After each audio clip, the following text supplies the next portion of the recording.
बात करेंगे खैबर पख्तूनख्वा में पाकिस्तानी सैनिकों पर हमला हुआ है। पाकिस्तान के खुफिया अधिकारी ने यह खुलासा किया है, हमले में पाक सेना के 5 जवानों की मौत हो गई। हमले में पाक सेना के 7 जवान घायल भी हुए हैं और 4 फरवरी की रात 11 बजे ये पूरा हमला हुआ था।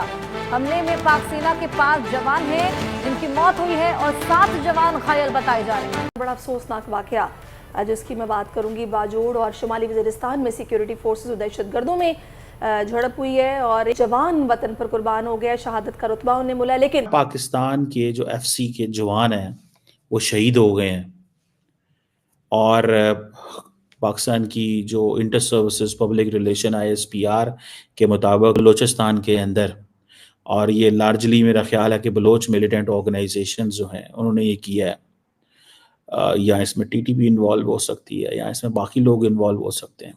अगर हम इसको देखें, इस तरह देखें तो बड़ी बदकिस्मती की बात है कि पाकिस्तान के अंदर कितनी दहशतगर्दी हो रही है कि बलूचिस्तान में जो इतना बड़ा एक हमला हुआ है जिसमें कहा जा रहा है कि उसी के साथ कोई 20 के करीब या कितने जो हैं वो उसमें हमला आवर मारे गए। तो दोनों तरफ से लोग मर रहे हैं ना, यानी दोनों तरफ से ही मर रहे हैं लोग। लेकिन हम देख रहे हैं कि साथ ही एक हमसाया मुल्क है, वहां पे रावी चैनी चैन लिखता है। यकीनन यकीनन यकीनन हमारे जवान शहीद होते हैं और हम उन्हें सलाम करते हैं। न सिर्फ लोकली, इंटरनेशनली भी मैं आपको बताना चाहूँगा कि पाक फ़ौज का जो इमेज है, हम जानते हैं कि मुस्लिम उम्मा में ताकतवर तरीन फ़ौज ये समझी जाती है। और न सिर्फ ये, हम वाहिद मुस्लिम कंट्री हैं जिसके पास न्यूक्लियर आर्सनल है, न्यूक्लियर पावर है, जिसकी वजह से दुश्मन बड़ा इनसिक्योर होता है और दुश्मन हमेशा हमले कर रहा होता है। और हम जानते हैं 5th जनरेशन वॉरफेयर के बारे में, किस तरीके से मुख्तलिफ तरीक़ों से हमला किया जाता है पाक फ़ौज के ऊपर। जय हिंद दोस्तों, एक खबर जो कि घटना 4 तारीख की है लेकिन अब ब्रेक हो रही है सोशल मीडिया पे। पाकिस्तान की खबर है।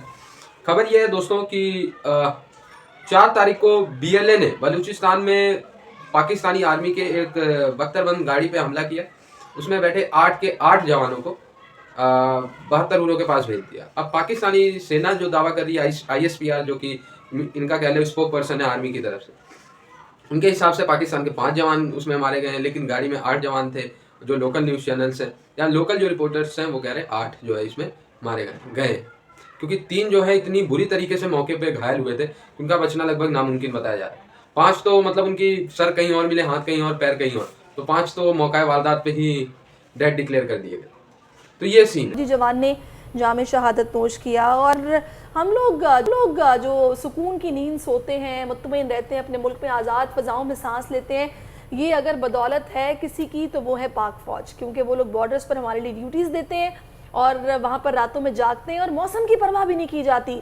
कितनी सर्दी होती है, समटाइम बहुत गर्मी होती है, बारिशें होती हैं, तूफ़ानी बारिशें होती हैं, लेकिन वो बैठे होते हैं हमारी हिफाजत के लिए। यकीनन यकीनन यकीनन हमारे जवान शहीद होते हैं और हम उन्हें सलाम करते हैं। न सिर्फ लोकली, इंटरनेशनली भी मैं आपको बताना चाहूँगा कि पाक फ़ौज का जो इमेज है, हम जानते हैं कि मुस्लिम उम्मा में ताकतवर तरीन फ़ौज ये समझी जाती है। और न सिर्फ ये, हम वाहिद मुस्लिम कंट्री हैं जिसके पास न्यूक्लियर आर्सनल है, न्यूक्लियर पावर है, जिसकी वजह से दुश्मन बड़ा इनसिक्योर होता है और दुश्मन हमेशा हमले कर रहा होता है। और हम जानते हैं 5th जनरेशन वॉरफेयर के बारे में, किस तरीके से मुख्तलिफ तरीक़ों से हमला किया जाता है पाक फ़ौज के ऊपर। लेकिन पाक फ़ौज हमेशा पाकिस्तान का दिफा करती है, पाकिस्तानियों का दिफा करती है, पाकिस्तान के हर असासे का दिफा करती है, और हम अपनी खुद मुख्तारी का दिफा करते हैं, क्योंकि यही वो खुद मुख्तारी है जिसके लिए हमने पहले भी कुर्बानियां दी हैं, आज भी कुर्बानियां दे रहे हैं और आने वाले वक्त में भी हम कुर्बानियां देते रहेंगे। बिल्कुल तला, लेकिन मैं आपको बता रही हूँ कि हम तो ऐसे मौके आते हैं जिस पर हम शहदा के अहले खाना से जब बात करते हैं तो यकीन कीजिए कि मैं दंग रह जाती हूँ। अगर एक माँ का एक बेटा शहीद हो जाता है तो अपने बाकी बच्चे भी फौज में भेजने को तैयार है, कुर्बान करने को तैयार है। बाप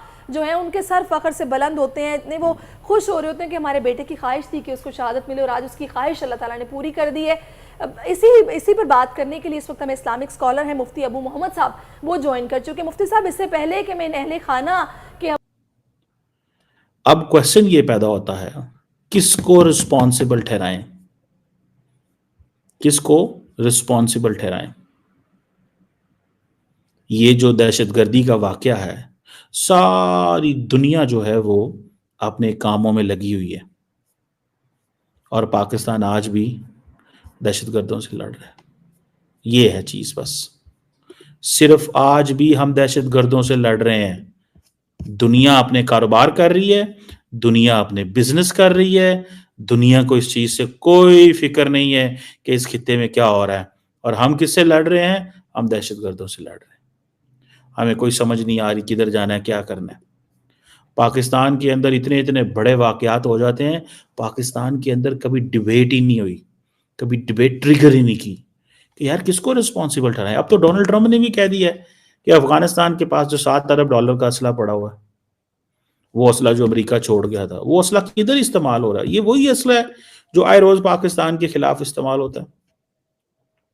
क्या हम इन बातों का हम किसी से जवाब मांग सकते हैं, या क्या इस पे बहस कर सकते हैं? क्या दुनिया के अंदर इतने थिंक टैंक्स हैं, इतने मीडिया हाउसेस हैं, इतने टीवी नेटवर्क्स हैं, इतने डिजिटल प्लेटफॉर्म्स हैं, क्योंकि कोई है पाकिस्तान का ऐसा स्ट्रॉन्ग एडवोकेट जो इस चीज के ऊपर बात कर सकता हो? Is there anyone? Is there anyone who can speak for Pakistan? Political parties बोलती हैं तब जब हुकूमत में हो, वो अपोजिशन में हो तो वो कहते हैं ये तो तुम्हारा मसला ही नहीं है, ये तो मसले किसी और के, ये तो फौज जाने, ये तो लॉ इन्फोर्समेंट जाने, ये तो पुलिस जाने, हमने इनसे क्या लेना देना। Prime minister, president, interior minister, chief minister की स्टेटमेंट आ गई एंड फिर खामोशी हो गई। अब ये जो बलोच लिबरेशन आर्मी है जिन्होंने ये सारा काम किया है, इनके पास कहां से पैसा आता है? ये how do they get money? How do they get this supply chain? ये सप्लाई चेन कहां से है? एक आम शहरी को या एक फौजी को कौन मार सकता है? भारत के अंदर जो रेड कॉरिडोर है, जब वहां पे ये सब कुछ हुआ तो इंडिया ने कोई माफी नहीं दी। इंडिया ने कोई माफी नहीं दी। फिर आप ये देखें, एक तो ये चीज, दूसरी चीज इसमें देखें, आप कश्मीर में देखें या बाकी जगह देखें, इंडिया ने इंतहाई टफ लाइन ली है, और हम ढूंढ रहे हैं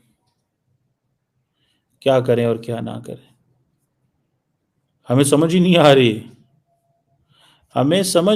रही, हमें अभी तक नेटवर्क का ही नहीं पता चल रहा। भाई जाएं दुनिया को बताएं कि ये पाकिस्तान इंतहाई पुरअमन था, जाएं दुनिया को बताएं। आप क्यों नहीं बताते दुनिया को? बताएं कि इस पाकिस्तान के अंदर तो ऐसा नहीं होता था। ये कौन है जो करता है?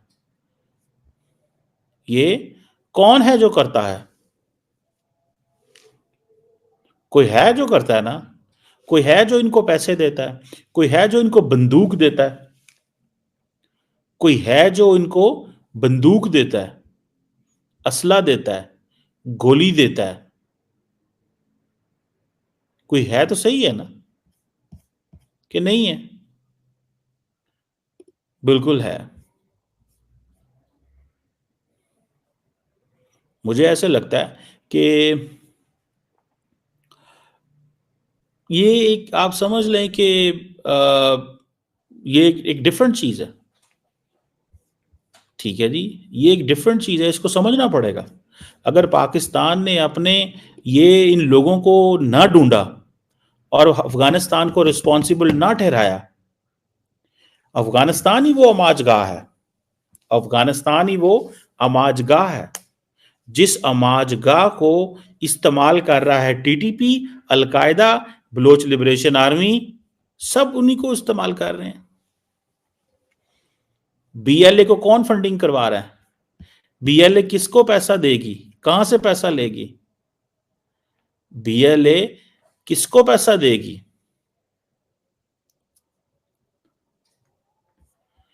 सवाल है कि नहीं, किसको पैसा देगी बीएलए? दुख होता है। दुख मुझे ये होता है, जो मैं समझा हूं या जो मेरी एक ऑब्जर्वेशन है, दुख मुझे ये होता है कि हम एक एज ए रियासत, एज ए मुआशरा पाकिस्तानी जो है, एज ए पॉलिटिकल पार्टीज, ये जो ग्रुप्स हैं, हम लोग यार फैसला भी नहीं कर सकते कि ये हमारे साथ किसने किया।